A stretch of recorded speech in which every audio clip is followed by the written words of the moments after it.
Hello everyone, I'm CheCo Tech, and by now you may know we got top tier phones. We got your Apples and your Samsungs all the way up here on the top, and then right down below we got the mid tier. We got expensive mid tier, cheap mid tiers, and affordable mid tiers, and then we got this, the Motorola G82 5G. And the price may surprise you for the amount of features that this 6.6 little device have inside. So this Motorola over here in 2023 have a 6.6 OLED display with 120 Hz, 50 megapixel main camera, USB fast charging with 30 watts, 5,000 milliamp hour battery, a headphone microphone combo jack, a stereo speaker, 6 gigabytes of RAM, 128 gigabytes of storage, and up to 1 terabyte of expandable micro SD card. And all this in 2023 for $259. So what's the trick? May you wonder, because I'm sure it's a trick. Need to be a balance somewhere for this price. Not everything can be that good, and you're right, not everything is that good. It's running a Snapdragon 695 5G. It does got 3 cameras at the back, so as I mentioned, 50 megapixel camera, but you also got a 2 megapixel micro camera that we'll talk about that in a second. It doesn't got wireless charger. It sounds really good. The OS is okay. It's running Android 12 with the Motorola base on top, so it's good. Overall, it's not the fastest phone out there, but it does the trick. I've been using it alongside my iPhone on one pocket, Motorola G82 5G on the other pocket for about 3 weeks, about a month now, and these are my real thoughts. So let's start with the cameras, because the top selling point of this phone is a 50 megapixel camera in a phone that is only $260. The real catch here is the camera is good. It's a really good camera, very sharp camera. The problem is maybe the software, because as you can tell, it's a little bit laggy at times, but image quality is good. Processing take a little bit longer than expected with a flagship like, let's say, a Samsung or an iPhone or many other models with a higher chip inside. The chip is kind of struggling at the times with a 50 megapixel camera. It's a selling point, it's a really good selling point, maybe not the ideal camera for it. But for the ultra wide, we got a 8 megapixel ultra wide with 178 field of view, and it's actually really good, really sharp as well. And I really like taking wide pictures with this phone as well. You still got the same problem. The processor is not dealing very well with the images in a way, so it's a bit laggy. The images come good, the images come out very good. It's a bit of a lag while pressing the shutter button, having the image like delivered to you. And then we got the elephant in the room. They needed to put 3 cameras at the back to do the whole selling point. Get 3 cameras like a flagship for $260. And again, we got a 2 megapixel macro camera that is good for a party trick. I have tried it. I have been testing it around, and it's really good to be really close to the grass, get really close to a coin or something with a little bit of detail, some flowers. You can see the little bags getting all the pollen and stuff. But will you really use a 2 megapixel camera in any other occasion that is not just a gimmick in a way? Will not be easier just to get rid of it and have 2 camera, main camera 50 megapixel, ultra wide 8 megapixel, maybe change the 50 for something in between 20, 18, 16 megapixel, so the processor's not struggling that much in a way. So the cameras are fairly good, they're fairly okay. At the front we got a 60 megapixel selfie camera underneath the glass with a punch hole up here, and that one is really, really good for selfies as well. It do a really good job at portrait mode with the whole AI blur in the background for you with one single camera, so that's using a whole AI. At the rear, the three cameras work together to know what the background is and the foreground or the subject is in a way, and it gives you that fake AI depth of field situation. And sometimes the field is not the sharpest around subject. Sometimes it cuts what it thinks it needs to cut. It's not cutting the right thing. The cut is smooth. It's very smooth. Sometimes too smooth at times, but it's a smooth cut. Luckily, in the software, after taking the picture, in the post-processing of the image, you can select how much f-stop you want to add or subtract, and you can play with that one. But overall, cameras are okay. I will give it about a 7. A 7.2, maybe. But let's go to another selling point of this phone, the Motorola G82 5G, and it's the screen. The screen is a 6.6 borderless screen that it looks beautiful with minimal bezels. It's an OLED display, so blacks are blacks, and it got 120 hertz that you can block to run 120 hertz all the way. This is good for gaming. It's really good for gaming. Again, back to the Snapdragon 695. It's not the most powerful for gaming, but of course, it's not a gaming phone. So if you're in a journey, in a train, in a bus, waiting for someone or something to happen, you can quickly just open a game and start playing around, and it does a pretty good job. You're not gonna do any competitive gaming on this phone, but you can clearly play Asphalt 9 or Pump It BMX or even Call of Duty if you really want to, and it really, really plays well in a way, and it's still running 120 hertz, so that's a plus. And you got the whole OLED all black perfect pixels fidelity and sharpening as well for this display, and that's a really good thing. Adding to the screen and the whole viewing content on this thing is, how we said, 6.6 stereo speaker. So we got one on the bottom grill and one on the top grill on the earpiece up here, and it sounds really, really good. It's Dolby certificate stereo, so when you put YouTube, you put Netflix, you put any content with A, HDR, and B, with Dolby sound, it's that really feel like you are in a movie. For very dark, moody film, something like Batman or one of the Marvel films, you can really see all the blacks and details, and the whole sound is super immersive. So that's a plus for this phone. And if you are in a train again and you want to watch content, or even in an aeroplane or something traveling around, and you want to watch some content, some films and series that you have offload, you got a headphone jack. If anyone has a headphone with a headphone jack, or you got your Bluetooth headphones and you don't want to waste your battery, headphone jack is always welcome.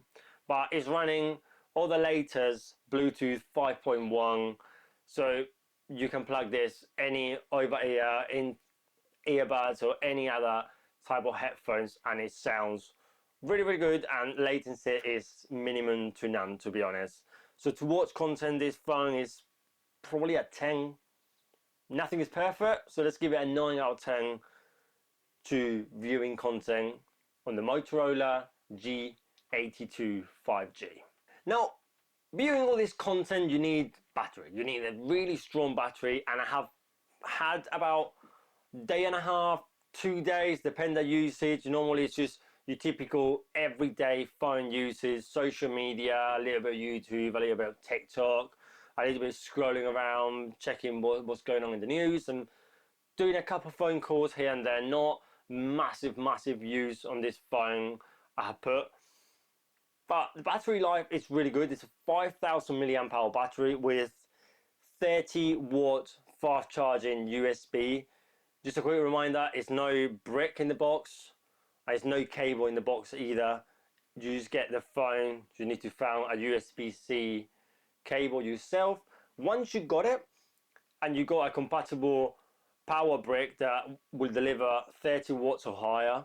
You get fast charging or rapid charging as they call it, and it charges the phone super quickly. In about 10 minutes you can go from 0 to like 60%, and it's really handy to use quickly. Plug it, chuck it, go to the shower, do something to eat and whatnot, come back, and your phone is ready to rock and roll.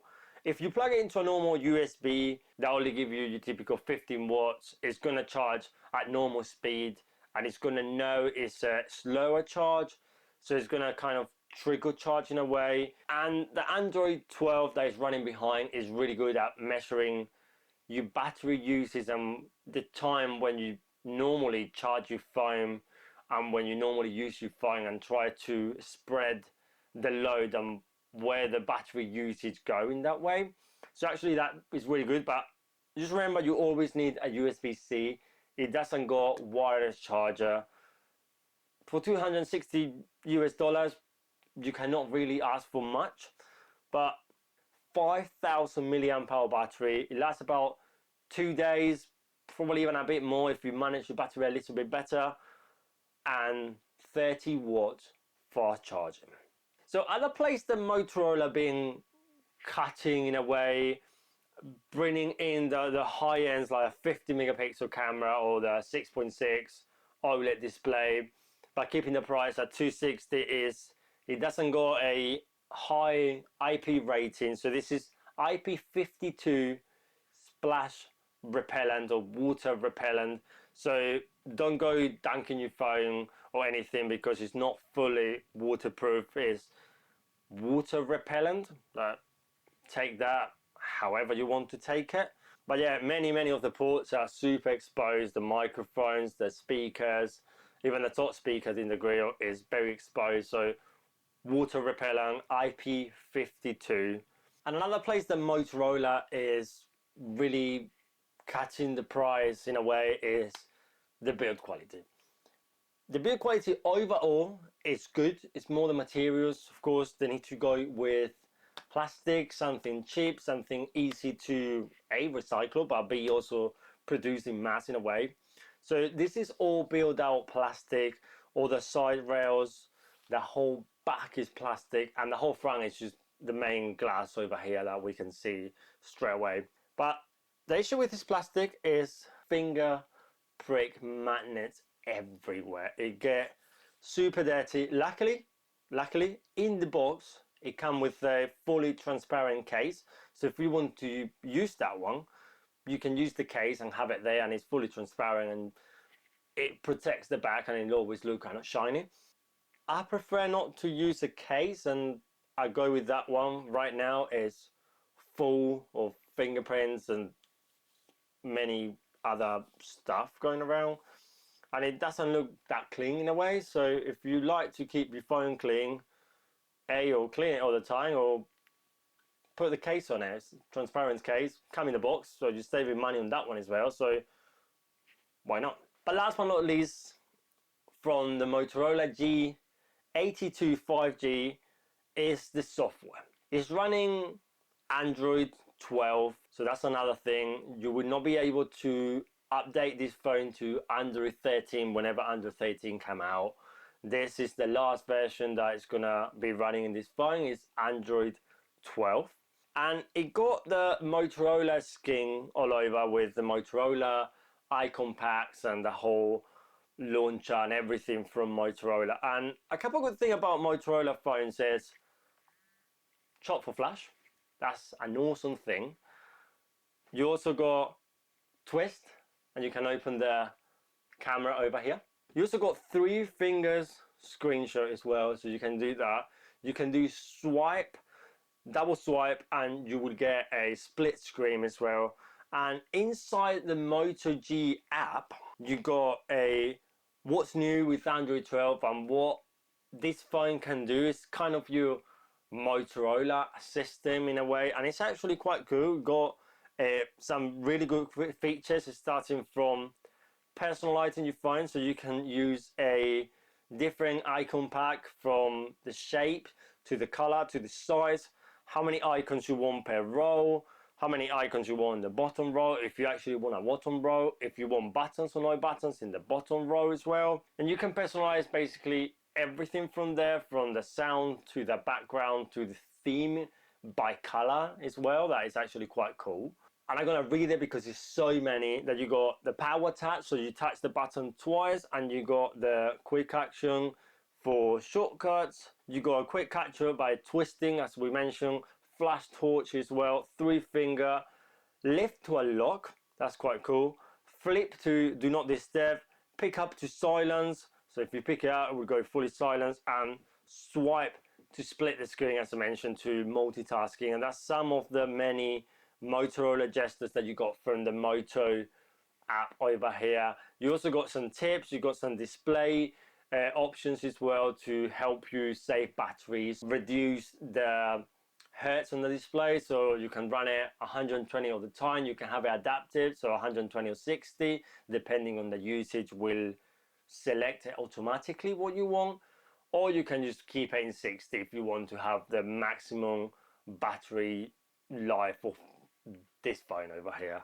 But overall this is Android, so if you don't like the Motorola launcher or icon pack or nothing in the Android here, Motorola, you can, of course, you can get your own icon pack, you got sounds, wallpapers, your own launcher if you want. It's an Android, so you can personalize it however you want.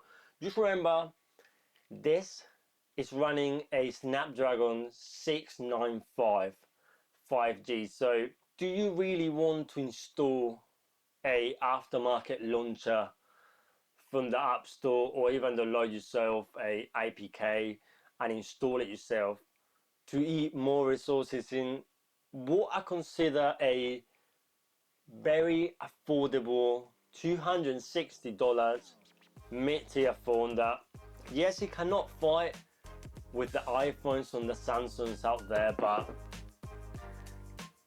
it's actually a really, really good phone.